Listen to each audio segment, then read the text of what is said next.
one of the greatest things, maybe the greatest thing that I've ever been involved in pro wrestling was I got to be a part of a Piper's Pit at the fairgrounds in Nashville. And you think, wow, what's Piper going to talk about? He's a loose cannon, he's wild. He could say anything. Unpredictable. Unpredictable Roddy Piper. You think you know the answers, Roddy Piper changes the questions. But this night, Roddy Piper had just come back from fighting cancer. And his doctors all told him, you're a dead man. You're not going to beat this. Your chances of beating this are so slim. But he did. He found a way to do it.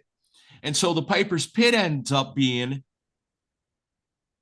it's almost like it was silent in the ring because everybody was quiet. You got this whole audience of people and this little section of Make-A-Wish kids, and Piper's talking to them.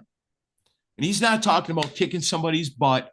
He's not talking about, anything going on in the wrestling part of it. He's talking to those kids. And what he's telling those kids is, the doctors came to me and they told me I was going to die. They told me there was no way that I was going to beat the cancer that was eating me up on the inside. Everybody told me I was going to die. But you know what? I didn't believe them. And I fought. And I believed that I was going to get better. And eventually, you know what? I did. And Piper's crying, and I'm crying, and there's people in the audience that are crying, and them little kids are looking up at him like he's Superman. And I go, this is beautiful. This is what it's all about. That's probably my favorite moment. And I've got to do a lot of cool things in wrestling. But man, that's got to be my favorite moment right there because it transcended being at a wrestling show. It was like, it was almost like an out-of-body experience. Because it's like there's a wrestling show going on, but yet we're kind of floated above that and on a different plane where it's like he's talking to these kids and they're so zoned in on what he's doing. I feel like Piper had to have saved lives that night. He had to have given inspiration that helped some of those kids, and obviously, some of those kids didn't make it over the years, but I know for a fact some of them did. And I got to believe in my heart that Roddy Piper doing that night saved some of those kids' lives. It's amazing. Roddy Piper's like the ultimate heel, right? Back in the day, the Yeah. 80s, was like the classic bad guy, the villain.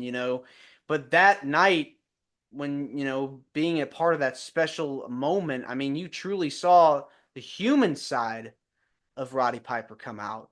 It seemed like it was very emotional.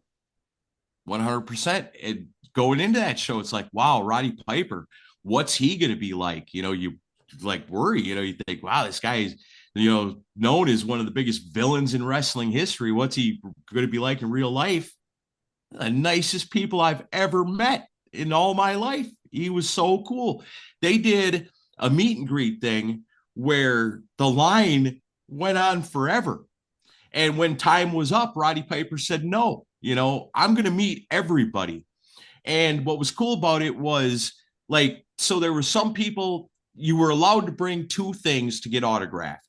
And if you brought anything more than that, you had to pay for it because of people getting stuff signed and just reselling it. So like there were people in line that had garbage bags full of stuff. And they had to give him like, I'll sign the first two things for free. After that, it's $20 a pop. And they'd have him sign their whole bag full of stuff. And so he didn't have nobody to keep track of his money while this was happening. So the promoter, Marcus, asked me, he's like, hey, your wife's here, right? I said, yeah, she's here. Would she be willing to help out Roddy Piper? And I said, oh, I'm sure she would. Let me ask her. And she said, oh, I'll totally do that. And so then, I'm busy getting ready for the show, so I don't get to see none of that. And she comes back later and tells me, he is the nicest man that you could ever imagine.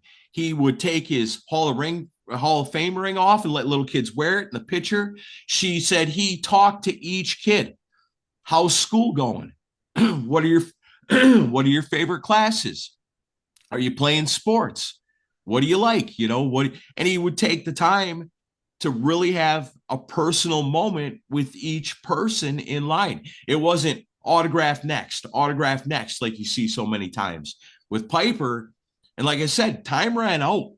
Like, hey, you're supposed to stop now and get in the back because we're getting ready for the show. Piper's like, hey, I'm sorry. There's still 25 more people here, and I'm going to meet every one of them. They stood in line this whole time to meet me. I'm not cutting out just because you're telling me my time's up. So yeah, just the nicest guy you could ever want to meet. Roddy Piper was amazing. Yeah, it definitely seems like an unforgettable moment. Yeah.